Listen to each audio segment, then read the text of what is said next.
Kandagan po.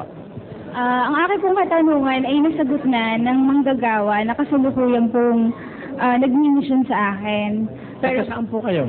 Taga Bulacan po ako. Ay, ba't napunta kayo dito? Kasi po meron pong Bible exposition dito sa inyo. Salamat, Tia. Salamat.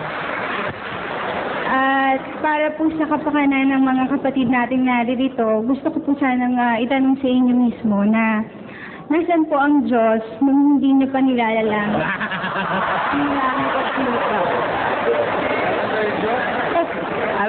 Alam ko po na assignment niyo po sa mga pastor.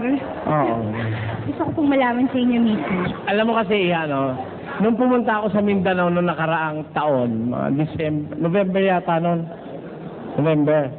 Tinatanong yan sa Butuan City, sa Davao. Pumunta ako sa Cebu, tinatanong din.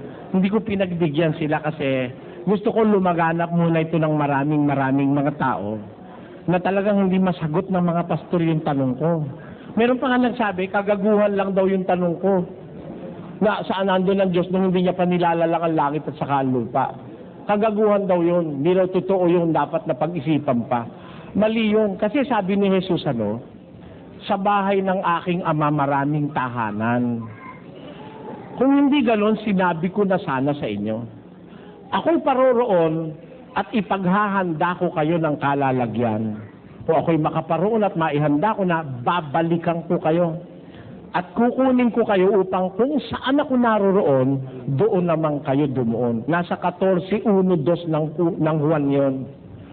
Kaya, mahalaga po yun dahil doon ka dadalhin ni Jesus pag maliligtas ka.